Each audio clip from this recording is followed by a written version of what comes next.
Today, I'm responding to Erica's claim about the defunding of Planned Parenthood and how it will have high consequences, like a higher high school dropout rate and therefore an increase in unwanted pregnancies.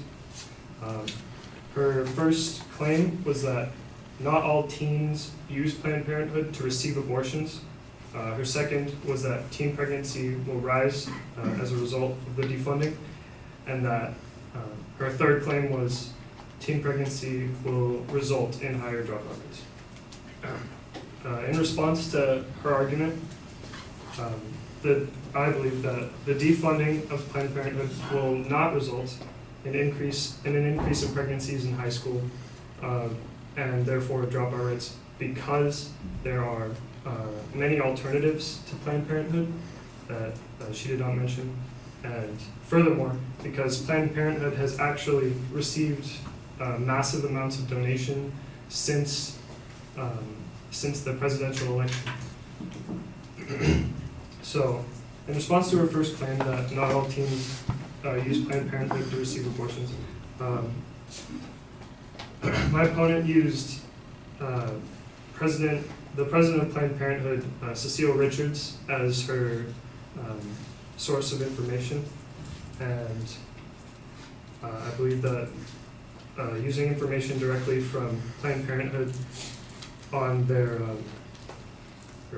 using information directly from Planned Parenthood is questionable, because they've actually been audited and they have a history of overbilling on their Medicaid files that they give to the government. Sue Thayer, a former manager at Planned Parenthood, employed from 1991 to 2008 in one of their Iowa clinics, revealed that Planned Parenthood had been overbilling birth control pills and abortion-related services. However, it's actually illegal, according to Hyde's amendment, to fund abortion unless it is from rape or incest. And as a result, in 9 states, Planned Parenthood was audited, and they found in all 9 states that there was overbilling. So, in response to her second claim, my opponent argues that teen pregnancy will rise because of the defunding of Planned Parenthood. However, there are enough alternatives for teens to go to for family care and preventative services for teen pregnancies.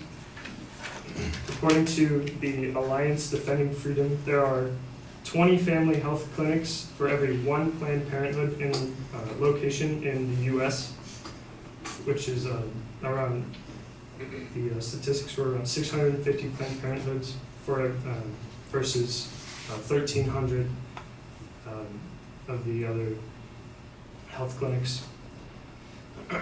There websites like getyourcare.org will actually show you where these clinics are if you just enter your address, and they'll find multiple clinics in your area given a certain radius. So, because of all these other options, there's no reason to believe that teen pregnancy will rise just because Planned Parenthood will be defunded. In response to the third claim, which was that high school dropout rates will rise because of teen pregnancy. Traditionally, Planned Parenthood has received a majority of their funds from the government through Medicaid, approximately $500 million. But ever since the election, they have received 300,000 more donations since then, which is about 40 times their normal rate, according to The Guardian. So just because Planned Parenthood will no longer be funded by the government does not mean that they will be reliant on the government anymore. As long as private citizens who believe in the organization continue to donate. and send their support.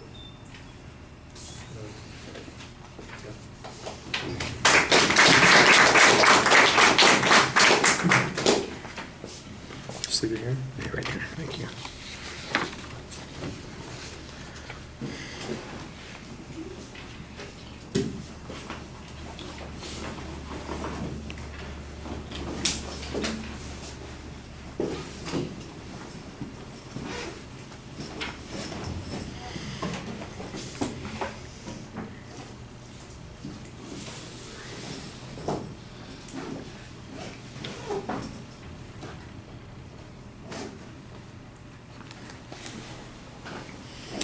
Right, the structural stuff was fine at the beginning, previewing what the advocate was saying. When you got to the actual point, sometimes you needed to be able to phrase your claim a little bit more directly.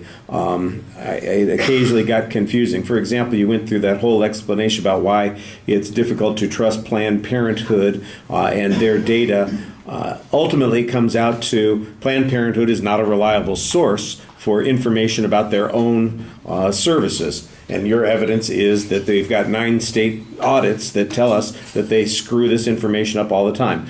That's a pretty simple claim, but you had a little bit of a hard time making it that simple. You went through the whole description. It's a good thing to make the claim first, tell us what's going on. I thought your evidence on it was pretty good. That applies to Planned Parenthood's claims.